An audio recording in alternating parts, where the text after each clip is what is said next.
It's the story of the growth of the railway industry out of the city of York, focused on George Hudson, who was the architect of that railway industry, and the boom and bust, the railway mania that came as a result of that. There was always going to be an awful lot of research because we're here in the museum. It's a national museum and a national collection, and all of the curators kind of shared their enthusiasms. When Mike Kenny and Bridget Foreman started researching the play, it became very clear to them very quickly that George Hudson was pivotal to the York story. They really worked the elements of Hudson's story in from the evidence in the archives and from what they'd researched. Both ourselves and the theatre can say that this play is based entirely in fact and in good, solid historical research. Here we've got some signalling regulations for what to do in foggy weather or during falling snow. It was this sort of document that actually inspired the title of the play.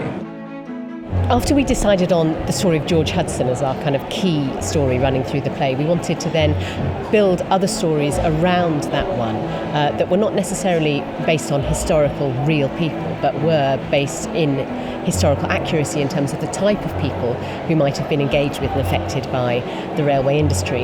The thing about the railways and the big boom was that lots and lots of people, ordinary people, and actually women, invested in this boom and ended up losing a lot of money. But people could actually see the railways being built around them and started to invest.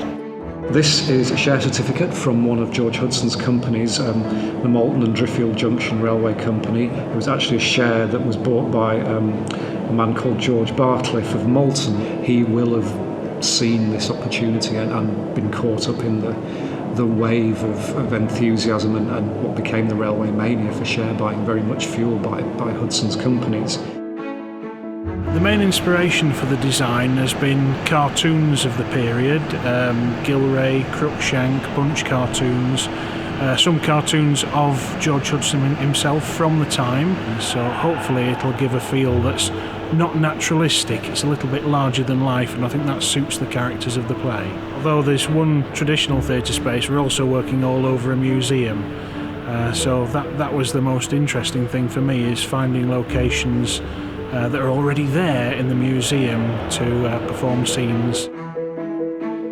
The play is divided in half. The first half happens in and around the collection in the museum, and then the second half moves into a purpose-built theatre space sort of on the site of the museum. So it's really had to straddle both of those worlds, which has been a challenge. How do you write something that sort of, in a sense, feels at home in a collection which has got such enormous objects in it? Anything you do, you're going to be upstaged by an engine behind you.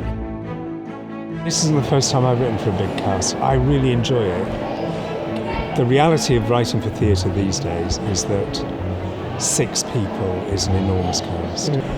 So 200 is it's just fantastic. It's been amazing because you kind of think, we could do with a few more ladies in the scene. Let's have them. You can just put them in. And actually we found ourselves thinking, how can we expand some of these scenes? How can we make sure that there's lots for people to do? And what that sheer number of people does is tells you something about the scale of the story that we're telling and about the sort of scale of the community that was engaged with this. It would be not impossible, but a completely different way of telling the story, to stick it into a studio space with, 4 men creating their railway Ponzi scheme. It would be possible, but it would be nothing like what we've been able to do here.